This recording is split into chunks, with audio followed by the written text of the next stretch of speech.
Hello friends, उम्मीद करता हूँ आप सभी अच्छे होंगे, स्वस्थ होंगे। आज हम इस लेक्चर में बेसिकली बात करेंगे एक टीचर के द्वारा जो एक दावा किया गया है और जो वीडियो बहुत वायरल है। यह दावा किया गया है कि अभिनय शर्मा जो है 2017 में सीजीएल में पेपर सोल्वर थे और उनके ऊपर जो है सीबीआई द्वारा चार्ज लगाया गया था। कह सकते हैं कि सीबीआई ने उनके ऊपर जो कार्रवाई की थी। तो उस दावे में कितनी सच्चाई थी, वह मामला क्या था और उस मामले में बेसिकली कौन कौन एक्यूज्ड है, कौन कौन आरोपी है, उस मामले की स्थिति क्या है, या कह सकते हैं कि वह मामला अब कहाँ तक पहुँचा है, या कह सकते हैं आप कि उस मामले में आप हमें पूरी जांच पड़ताल एक लीगल वे से करके बताइए, उसको 360 डिग्री से हमें समझाइए। तो आपकी उसी कमी को आज मैं इस लेक्चर में बेसिकली पूरा करने आया हूँ। और इस लेक्चर में आज हम 360 डिग्री उस मामले की जांच पड़ताल करेंगे, उस मामले को कवर करेंगे। पहले मैं बेसिकली आपको वह मामला बताऊंगा क्या है, उस मामले में कौन कौन एक्यूज्ड हैं, मामला क्या है, पहले हम मामले की पड़ताल करेंगे, ठीक है। उसके बाद बेसिकली मैं आपको बताऊंगा कि इसमें कौन कौन सी धाराओं के अधीन जो है सीबीआई ने चार्जशीट को दायर किया है और मामले को दर्ज किया है। उसके बाद मैं आपको स्टेटस बताऊंगा इस मामले का कि यह मामला आप किस स्थिति में है, क्या यह पूरा हो चुका है, आरोपियों को दोषी मान लिया गया है, उनको सजा दे दी गई है, या यह अभी पेंडिंग स्थिति में, वह बताऊंगा। इसके बाद मैं आपको इसका सोर्स बताऊंगा कि मान लीजिए आप चाहते हैं कि आप भी इस मामले को गहराई से पढ़ें, इसकी सभी जो कार्रवाई हुई है, जितनी तारीख लगी है, जो सीबीआई के द्वारा जो चार्जशीट फाइल की गई है वह देखें, जो रिप्लाई फाइल किया गया वह देखें। तो उसके बारे में बताऊंगा कि सोर्स कहाँ से आप इस मामले को पढ़ सकते हैं। वैसे तो इस लेक्चर के बाद जरूरत नहीं पड़ेगी, क्योंकि मैं इतना डेप्थ में, इतना 360 डिग्री इस मामले को आपको पढ़ा दूंगा कि आप एक तरीके से जब इस वीडियो को छोड़ेंगे तो गदगद हो जाएंगे, मुझे ये पता है। और इसमें बेसिकली हम शुरू करते हैं। चलिए, CBI versus Sonam and others का ये मामला है, ठीक है। CBI versus Sonam and others का मामला है। ये मामला मैंने इसलिए लिया है क्योंकि इसके बारे में बहुत रूमर्स फैलाए जा रहे हैं। ट्रोल आर्मी द्वारा एक पर्टिकुलर टीचर को, आप कह सकते हैं अभिनय शर्मा को जो है टारगेट करके उनके ऊपर बिना सोचे समझे आरोप प्रत्यारोप लगाए जा रहे हैं। कह सकते हैं मैंने उनकी एक वीडियो देखी थी, वो बहुत परेशान दिख रहे थे। तो ऐसे में मेरा दायित्व बनता है कि कानून पहलू से या कानूनी परिप्रेक्ष्य से जो जागरूकता लोगों में होनी चाहिए उसको फैलाने का मैं प्रयास करूं, और जो मामले में बातें हैं उनको आपके सामने फैक्ट के तौर पर स्पष्ट करूं। मैं यहाँ पर कोई ज़्यादा चीज़ें नहीं बताऊंगा, लेकिन जो फैक्ट हैं सिर्फ वही बताऊंगा। मैं मेरा कोई भी पॉइंट ऑफ व्यू इस वीडियो में नहीं घुसेड़ने का प्रयास करूंगा। जो फैक्ट है वही बताने का प्रयास करूंगा। तो चलिए शुरू करते हैं इस मामले पर। CBI versus Sonam and others का मामला क्या होता है, देखिए। इसमें एसएससी सीजीएल की जो परीक्षा है बेसिकली टायर 2 की, वह होती है 17 से 21 फरवरी 2018 को होनी निश्चित होती है, ठीक है। 17 से 21 फरवरी 2018 को होनी निश्चित होती है एसएससी सीजीएल टायर 2 की परीक्षा। अब इसमें क्या होता है कि कुछ कैंडिडेट होते हैं जिनके ऊपर सीबीआई द्वारा बेसिकली आरोप लगाया गया है कि एक सोनम होती है और उसका जो पति होता है धर्मेंद्र, और इनका धर्मेंद्र का एक दोस्त होता है संदीप माथुर। बेसिकली ये एक षड्यंत्र रचते हैं। धर्मेंद्र और संदीप माथुर क्या षड्यंत्र रचते हैं कि जो सोनम एग्जाम देने जाएगी 20 फरवरी को, उसको हम हैक करेंगे एक तरीके से, और उसको जो हैक करके उस सोनम की इनडायरेक्टली बाहर से हेल्प करने का प्रयास करेंगे। यह सीबीआई द्वारा बेसिकली आरोप लगाया गया है। यह बेसिकली अभी तक एक्यूज्ड आरोपी हैं, ये दोषी नहीं हुए। ऑनरेबल कोर्ट जब तक इनको दोषी नहीं मानता, हम इनको दोषी नहीं कह सकते, ठीक है। हम इनको आरोपी ही कह सकते हैं, क्योंकि प्रिजम्पशन ऑफ इनोसेंस की अवधारणा आ जाती है। जो आपको जो जूरिस्प्रूडेंस है उसमें आपने पढ़ा होगा, प्रिजम्पशन ऑफ इनोसेंस, यानी जब तक कोई ऑनरेबल कोर्ट दोषी नहीं करार देता तब तक व्यक्ति को आरोपी माना जाता है, ठीक है। तो इसमें बेसिकली क्या होता है, संदीप माथुर और धर्मेंद्र होते हैं। ये कहते हैं कि हम इसकी मदद करते हैं सोनम की। तो संदीप माथुर कहता है ठीक है, अब हम अभिनय शर्मा से मिलने चलते हैं। तो अभिनय शर्मा जो है उससे मिलने जाते हैं दिल्ली मुखर्जी नगर में, ठीक है।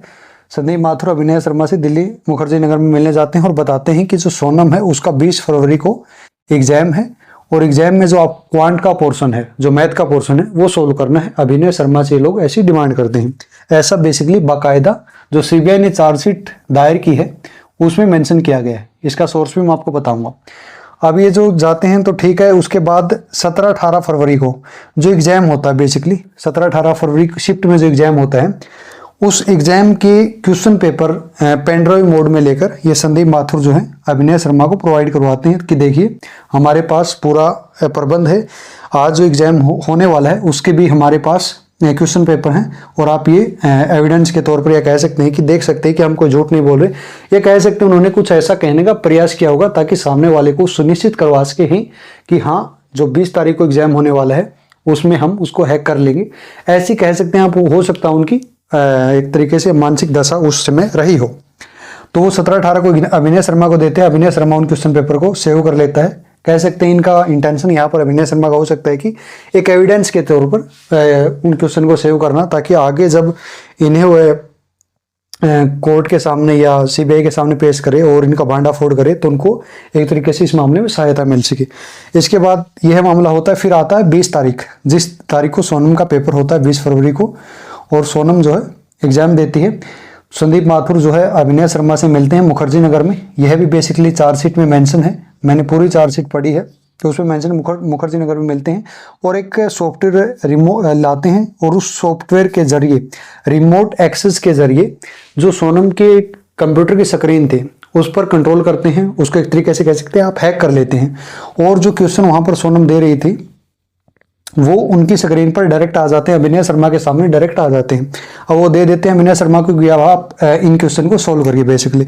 अब अभिनय शर्मा क्या करते हैं कि उन क्वेश्चन को सोल्व करने के बजाय टाइम को काटने का प्रयास करते हैं, टाइम टालने का प्रयास करते हैं, और यहाँ पर क्वेश्चन अभिनय शर्मा सोल्व नहीं करते हैं। यह भी बाकायदा चार्जशीट में मेंशन है कि वो क्वेश्चन सोल्व नहीं करते हैं, टाइम को जो एक तरीके से कह सकते हैं काटने का प्रयास करते हैं, और इस कारण टाइम काटने के कारण जो हेल्प होनी चाहिए सोनम को वो नहीं हो पाती है। और इस हेल्प ना होने के कारण जो इनका उद्देश्य था धर्मेंद्र और संदीप का कि सोनम की हेल्प करके उसको जो एग्जाम क्लियर करवाना, वो नहीं क्लियर हो पाता है। तो इसलिए अब इनकी मेहनत पर पानी फिर जाता है। तो फिर अब सोचते हैं कि अब क्या करें, तो फिर ये सोचते हैं कि 21 तारीख को एक शिफ्ट बाकी है, एक मॉर्निंग में जो शिफ्ट होनी है वह बाकी है। अगर हम उसका पेपर पहले से ही लीक कर दें तो एग्जाम ही कैंसिल हो जाएगा। अगर एग्जाम ही कैंसिल हो गया तो फिर ये दोबारा से इनको सारा एग्जाम कंडक्ट कराना पड़ेगा, और फिर हमें एक तरीके से दोबारा से एक अपॉर्चुनिटी मिल जाएगी सोनम की हेल्प करने की, क्योंकि उसका दोबारा री एग्जाम फिर होगा ही। तो इसलिए जो 21 तारीख एग्जाम होने वाला है, जो सुबह की शिफ्ट में 10 बजे समथिंग एग्जाम होने वाला है, उसके क्वेश्चन पेपर ये संदीप माथुर हासिल करता है। उनके आंसर ये हैंड रिटन करता है, हाथ से लिखता आंसर उनके हाथ से लिखकर एक एसएससी ट्यूब का पेज होता है, फेसबुक पेज होता है एसएससी ट्यूब का, उसके ऊपर उसके इनबॉक्स में जो हैंड रिटन जो आंसर होते हैं उनको साझा कर देता है, और वे वायरल हो जाते हैं। जब ये संदीप माथुर इनको साझा करता तो यह बेसिकली बाकायदे एक अपने अजय के नाम से फेक फेसबुक आईडी बनाता है, और उसके जरिए यह इन क्वेश्चन पेपर को क्वेश्चन पेपर के आंसर को साझा करता है। तो ये चीज़ें वायरल हो जाती हैं पेपर से पहले ही। पेपर होने वाला है 10-10:30 बजे करीब 21 तारीख को। 21 तारीख के 10:30 बजे से पहले ये संदीप माथुर अजय नाम की आईडी बनाता है फेसबुक पर, और ये सभी चीज़ें जो वहाँ पर वायरल कर देता है, साझा कर देता है। तो ये चीज़ें हो जाती हैं। बाद में पेपर देकर जब बच्चे आते हैं तो पुष्टि करते हैं कि हाँ यही वही पेपर था जो आया है, और यह पहले ही वायरल हो गया था। तो इस मामले के लिए जो एसएससी चेयरमैन है, वह जो ये कंपनी थी सीफी लिमिटेड कंपनी थी, जो इसको बोलता है, इसके डायरेक्टर को बोलता है कि यह पेपर तो लीक हो गया है और इसकी जिम्मेदारी तो आपकी थी। तो ये जो हेड होते हैं वो बोलते हैं कि हम पुष्टि करते हैं, फिर यह बाद में पुष्टि करते हैं। तो फिर बाद में एसएससी चेयरमैन जो डीओपीटी को बताता है कि देखिए ऐसे पेपर लीक हो गया है, और फिर डीओपीटी क्या करते हैं कि एसएससी चेयरमैन जो रिक्वेस्ट फॉरवर्ड किया उसके आधार पर सीबीआई को कंप्लेन करते हैं। सीबीआई को बोलती है कि आप इस मामले को इन्वेस्टिगेट कीजिए, ये पेपर लीक हुआ है, इसमें देखिए कौन दोषी है, किसने है षड्यंत्र रचा है, किसने है इस अपराध को अंजाम दिया है। तो बेसिकली यह बात होती है। अब आती है सीबीआई पर बात। सीबीआई इस मामले को हैंड ओवर करती है, मतलब सीबीआई इन्वेस्टिगेशन शुरू करते हैं। ये जो चीज़ें मैंने बताई ये बेसिकली चार्जशीट में मेंशन है। मेरा यहाँ पर मैंने ऐसा कोई फैक्ट नहीं जो आपके सामने तोड़ मरोड़ कर रखा हो। जो चीज़ चार्जशीट में है एज इट इज मैंने आपके सामने पेश की है, यही चीज़ें बताई गई हैं। अब चलिए आगे चलते हैं। आगे क्या आता है कि सीबीआई इस मामले की जांच करती है। सीबीआई में जांच करती है, सीबीआई पाती है कि ये जो आरोपी हैं धर्मेंद्र, सोनम और संदीप माथुर, इनके साथ साथ एक और आरोपी सामने आता है, और वह है सीफी limited company, CP limited company के जो कंटेंट हेड होते हैं, यानी कह सकते हैं जिनके ऊपर यह जिम्मा सौंपा गया था कि आप एग्जाम के जो क्वेश्चन पेपर हैं उनको तैयार कीजिए और उनकी जो है एक क्वेश्चन पूल बनाइए। इनका जिम्मा जिसके ऊपर सौंपा गया था वह है कंटेंट हेड है, वह है शांता प्रसाद। तो शांता प्रसाद को यह जिम्मा सौंपा गया था कि आप क्वेश्चन पेपर तैयार कीजिए, और शांता प्रसाद की ही लापरवाही के कारण ही, उनकी कमी के कारण ही यह मामला पूरा सामने आया है। यह जो पूरी घटना है यह होने पाई है। अब इसमें शांता प्रसाद की क्या कमी है जो सीबीआई चार्जशीट में मानती है, कहती है कि जो शांता प्रसाद ने बेसिकली, एक तो बेसिकली जो कॉन्ट्रैक्ट हुआ था एसएससी का और जो सिफी लिमिटेड का जो कंपनी है जो एग्जाम करवा रही थी, एसएससी का और सिफी लिमिटेड का जो कॉन्ट्रैक्ट हुआ था उसी कॉन्ट्रैक्ट का इन्होंने वायलेशन किया। कॉन्ट्रैक्ट क्या हुआ था कि जो भी आप क्वेश्चन पेपर बनाएंगे, ठीक है, जो भी आप क्वेश्चन पेपर बनाएंगे वह एक पूल में बनाएंगे, यानी वह इस तरीके से नहीं होगा कि उसको प्रिडिक्ट किया जा सके कि हाँ यही क्वेश्चन पेपर इस शिफ्ट में आने वाला है। यानी आप एक क्वेश्चन का पूल तैयार करेंगे। कहने का मतलब है कि मान लीजिए क्वेश्चन का इन्होंने पूल तैयार कर लिया, ठीक है, इसमें इन्होंने मान लीजिए यहाँ पर होने वाली थी 5 शिफ्ट, तो 5 शिफ्ट यहाँ पर होने वाली थी, यहाँ पर जो मैंने बताया है 17 से 21 तारीख के बीच में। अब इसमें इनको मिनिमम 7 सेट तैयार करने थे। मिनिमम कितने 7 सेट तैयार करने थे क्वेश्चन पेपर के? 7 सेट क्वेश्चन पेपर के तैयार करने थे।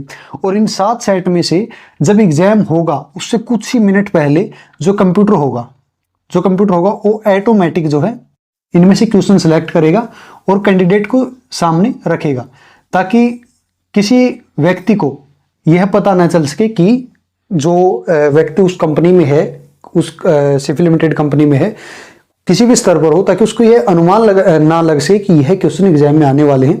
और अगर अनुमान ना लग सकेगा तो धांधली जो है एग्जाम में होने की वह खत्म हो जाएगी। तो बेसिकली कॉन्ट्रैक्ट में मेंशन था कि आप जो है क्वेश्चन पूल तैयार करेंगे और पहले से क्वेश्चन पेपर को तैयार करके नहीं रखेंगे इस आधार पर कि यह क्वेश्चन पेपर इस शिफ्ट में जाएगा। इस आधार पर आप क्वेश्चन पेपर को तैयार करके नहीं रखेंगे, आप पूल तैयार करेंगे, ऑटोमेटिक कंप्यूटर तैयार करके क्वेश्चन पेपर कैंडिडेट के सामने रखेगा। ये कॉन्ट्रैक्ट में था बेसिकली, लेकिन इन्होंने इस कॉन्ट्रैक्ट की, इस बात का, इस स्टैंडर्ड का, इस मानक का यहाँ पर वायलेशन किया शांता प्रसाद ने। इन्होंने क्या किया, 5 शिफ्ट में पेपर होना था और इन्होंने 5 शिफ्ट के ही क्वेश्चन पेपर बनाए, 5 ही क्वेश्चन पेपर के सेट बनाए। 7 बनाने थे, नहीं बनाए इन्होंने, सिर्फ 5 सेट बनाए, ठीक है। जो पूल बोला गया था क्वेश्चन का तैयार करने का वो इन्होंने नहीं किया। और यहाँ पर जो ह्यूमन इंटरफेरेंस आ गई, मानव हस्तक्षेप एक तरीके से आ गया, 2 शिफ्ट हो गई। तो जो इन्होंने आगे एग्जाम के संबंध में क्वेश्चन पेपर अन्य जो टीम मेंबर थे उनको हैंड ओवर किए थे, उनको यह अनुमान हो गया कि हाँ अगली शिफ्ट में यही क्वेश्चन पेपर आने वाला है, और वही फिर आया, वहाँ पर फिर वही आया। तो यहाँ पर बेसिकली इनकी ये गलती थी कि इन्होंने पूल तैयार नहीं किया, इन्होंने पहले ही क्वेश्चन पेपर तैयार करके रख दिए, इसलिए उन्होंने हैक कर लिए वहाँ पर जो 17-18 की शिफ्ट मैंने बताई थी, और वो अभिनय शर्मा को प्रोवाइड करवा दिए थे। अब बेसिकली इसमें क्या होता है कि ये पहली गलती तो इनकी यह मानी गई। अब दूसरी गलती क्या मानेगी शांता प्रसाद की, और जो सिफी लिमिटेड कंपनी की दूसरी गलती क्या मानेगी चार्जशीट में, कि जो लोग एग्जाम दे रहे थे और एग्जाम देते वक्त कुछ सेंटर के सीसीटीवी फुटेज गायब मिले हैं, यानी यहाँ पर इन्होंने सिक्योरिटी में भी लापरवाही की है। सिक्योरिटी का जिम्मा सिफी लिमिटेड का ही था, और इन्होंने सिक्योरिटी में और जो सुपरविजन हो कह सकते हैं हम, उसमें भी एक तरीके से लापरवाही की है। तो यह भी एक इनके ऊपर चार्जशीट में आरोप लगाया गया है। अब आते हैं दूसरी बात, एक दूसरी बात और सामने आई कि जो टायर 1 एग्जाम हुआ था, टायर 1 जो एग्जाम हुआ था एसएससी का, उसमें भी एक ऐसी घटना देखने को मिली थी जिसमें एक कैंडिडेट की स्क्रीन को हैक किया गया था, उनके कंप्यूटर को हैक किया गया था, और उनको कह सकते हैं इनडायरेक्टली बाहर से हेल्प की गई थी, ऐसा चार्जशीट में मेंशन है। लेकिन उस घटना के बावजूद भी सिफी लिमिटेड कंपनी ने कोई एक्शन नहीं लिया, एसएससी को कोई रिप्लाई उसके संबंध में नहीं किया, और इन्वेस्टिगेशन टीम को कह सकते हैं आप, सीबीआई को कह सकते हैं, उसके संबंध में कोई कंप्लेन नहीं की। तो यहाँ पर एक कमी इनकी यह चार्जशीट में दायर की गई। तो इसमें बेसिकली आरोपी कौन है, धर्मेंद्र हो गया, संदीप हो गया, और सोनम हो गई, और सिफी लिमिटेड कंपनी और शांता प्रसाद, ये बेसिकली आरोपी हैं। अभिनय शर्मा का इस चार्जशीट में आरोपी की लिस्ट में कोई नाम नहीं है। अभिनय शर्मा के बारे में यह बोला गया है कि उन्होंने पेपर लीक की पुष्टि की है, यानी उन्होंने जो उनके पास जो 17-18 को संदीप माथुर ने पर्सन दिए थे, उनको जो पर्सन प्रोवाइड किए थे, उनको भी उन्होंने जो है जो एसएससी ट्यूब का फेसबुक पेज था उस पर साझा किया ताकि यह पुष्टि की जा सके कि हाँ यह पेपर वही है या नहीं है, यह क्वेश्चन वही है या नहीं है इसके संबंध में। तो अभिनय शर्मा ने 17-18 को जो पेपर के संबंध में, पुष्टि के संबंध में जो इन्होंने एक तरीके से कह सकते हैं सहायता ही की है इस एग्जाम स्कैंडल को पकड़वाने में। अगर मान लीजिए अभिनय शर्मा पेपर जब 20 तारीख को हो रहा था उस टाइम पर टाल मटोल नहीं करते और उस पेपर को दे देते, मतलब कह सकते हैं सोल्व कर देते पूरे पेपर को, तो ये पूरा मैटर ही सामने नहीं आता, क्योंकि पेपर सोल्व कर देते तो 21 तारीख वाली फिर ये घटना करने की इनको संदीप माथुर को जरूरत ही नहीं पड़ती कि वो आंसर की प्रोवाइड करे। अब आंसर की प्रोवाइड करने की नौबत ही नहीं आती तो फिर पेपर कैंसिल नहीं होता। पेपर कैंसिल नहीं होता फिर एसएससी चेयरमैन डीओपीटी को क्यों रिक्वेस्ट करता है कि आप जो है इस मामले की जांच कीजिए। तो ये तो पूरा मामला आता ही नहीं, ये पूरा मामला आया है सिर्फ अभिनय शर्मा के कारण कि उन्होंने पेपर सोल्व नहीं किया, और पेपर सोल्व नहीं किया तो इस कारण जो है जो संदीप माथुर को यह षड्यंत्र रचना पड़ा कि आगे वाली शिफ्ट का पेपर अब कैंसिल करवा दें। अगर वो है कैंसिल हो गया तो पूरा पेपर कैंसिल होगा, फिर दोबारा हमें एक अपॉर्चुनिटी मिल जाएगी कि हम दोबारा से एग्जाम में घपला कर सकें। तो यह दावा करना किसी टीचर के द्वारा कि अभिनय शर्मा जो पेपर सोल्वर थे वह उनके ऊपर सीबीआई ने आरोप लगाया, तो यह बात बिल्कुल झूठ है। उनके ऊपर सीबीआई ने कोई आरोप नहीं लगाया है, उनको इस चार्जशीट में कोई आरोपी नहीं माना गया है, उनको इस इन्वेस्टिगेशन में कोई आरोपी नहीं माना गया है। उनके ऊपर यह दावा ठोकना एक तरीके से सरासर गलत होगा, अवैधानिक होगा, और कह सकते हैं आप डिफेमेशन उनका होगा। और अब हम बेसिकली चलते हैं इसमें आगे कि कौन कौन सी धाराओं के अधीन यह मामला बेसिकली दर्ज हुआ है, इस मामले की स्थिति क्या है और कहां से आप इसको ट्रैक कर सकते हैं। ये मैंने पूरा मामला पढ़ा और बहुत ही ज्यादा तारीखें पढ़ी हैं, अब तक फाइनल आर्गूमेंट में यह मामला नहीं पहुंचा है। अभी तक मैंने सभी जो प्रोसीडिंग हुई हैं अब तक वो पढ़ी हैं इसके संबंध में, और मैं पूरी रिसर्च के साथ आपके सामने लेक्चर लेकर आया था ताकि कोई खामी इस मामले में या इस लेक्चर में ना रहे। ठीक है, तो अब चलते हैं बेसिकली धाराएं कौन कौन सी इसमें दर्ज की गई हैं। देखिए धाराएं जो की गई हैं वो आईपीसी की एक तो की गई है 120 भी जो आपराधिक षड्यंत्र के बारे में है, फिर 420, फिर 201, और उसके बाद जो भ्रष्टाचार निवारण अधिनियम है, भ्रष्टाचार निवारण जो अधिनियम है उसकी धारा जो है 13(1), और इसके बाद जो बेसिकली आईटी एक्ट है, आईटी एक्ट की धारा 66D। इन धाराओं को मैं एक बार थोड़ा सा आपको बता देता हूँ। अब जो बेसिकली आईपीसी के 120 है वो बोलती है आपराधिक षड्यंत्र के बारे में, क्रिमिनल कॉन्स्पिरेसी के बारे में। यानी जब दो या दो से अधिक व्यक्ति मिलकर कोई अवैधानिक कार्य करते हैं या किसी कार्य को अवैधानिक तरीके से करते हैं तो उसमें ऐसा माना जाएगा कि उसमें जो व्यक्ति उस अवैधानिक कार्य में शामिल हैं उन्होंने वह करते ऐसे ही किया है जैसे वह कोई करते वह अकेला व्यक्ति करते। जैसे मान लीजिए 5-6 व्यक्ति हैं, वो कॉन्स्पिरेसी के लिए, षड्यंत्र के लिए एक साजिश रचते हैं कि हम इस काम को अवैधानिक तरीके से करेंगे। उसमें मान लीजिए 4 व्यक्ति हैं, वो पूरा इंडल्ज होते हैं, लेकिन एक व्यक्ति सिर्फ सुनता है उनकी बात को, उनके प्लान में हामी भरता है और उनकी इनडायरेक्ट कुछ छोटी मोटी हेल्प करता है। तो अब ये नहीं होगा कि 4 को ज्यादा सजा मिलेगी और एक को जिसने थोड़ी हेल्प की उसको कम मिलेगी। इन 5 को वही सजा मिलेगी। मान लीजिए अगर कोई एक व्यक्ति उस अपराध को करता तो उसको जो सजा मिलती वही अब इन 5 को सजा मिलेगी। समझ गए? तो क्रिमिनल कॉन्स्पिरेसी का अर्थ ये होता है, आपराधिक षड्यंत्र का अर्थ ये होता है। समराइज तरीके से मैंने समझाया है। 420 बेसिकली धोखाधड़ी से और बेईमानी के इंटेंशन से किसी की संपत्ति को हस्तांतरण करना, उसको डिलीवर करना, कह सकते हैं कि जो उसके अधिकार में है उससे बाहर लाना। इंटेंशन क्या है? बेईमानी पूर्वक। 201 है बेसिकली सबूत को नष्ट करने के संबंध में, यानी सबूत नष्ट करना या जो इन्वेस्टिगेशन चल रही है, जो इन्वेस्टिगेशन ऑफिसर कर रहे हैं उनको गुमराह करना और किसी को जानबूझकर यह जानते हुए बचाने का प्रयास करना है कि हाँ यह व्यक्ति गलत है, लेकिन उसके बावजूद भी अगर मान लीजिए मुझे पता है ये सामने वाला व्यक्ति गलत है, इसने अपराध किया है, इसके पास ये सबूत है, लेकिन उसके बावजूद भी मैं पुलिस वाले को, इन्वेस्टिगेशन ऑफिसर को गुमराह करता हूं और बोलता हूं कि यह सच्चा है, इसके पास सबूत नहीं है, तो ये एक तरीके से 201 की श्रेणी में आ जाएगी। यहां पर इसको मेंशन किया गया है, इस केस में डाला गया सबूत नष्ट करने में। सबूत नष्ट करने इसमें किया गया था कि जो कंप्यूटर थे उनको बाद में फॉर्मेट कर दिया गया था। ठीक है, कंप्यूटर को बाद में फॉर्मेट कर दिया गया था ताकि उनके ऊपर बाद में यह जांच न की जा सके या पकड़ा ना जा सके कि इनको हैक किया गया था, नहीं किया गया था, इसलिए उनको फॉर्मेट कर दिया गया था। तो यहाँ पर इसलिए धारा लगाई गई 201। अब भ्रष्टाचार से संबंधित यह लोक सेवकों के ऊपर लगती है, यानी 13(1) है जो भ्रष्टाचार अधिनियम लोक सेवक, जो शांता प्रसाद थे वह इसमें लोक सेवक थे। और उनकी जिम्मेदारी की अवहेलना के कारण, उनकी लापरवाही के कारण यह पूरा घटनाक्रम सामने आया है। उन्होंने क्वेश्चन पुल तैयार नहीं किया, उन्होंने उसको लापरवाही से लिया।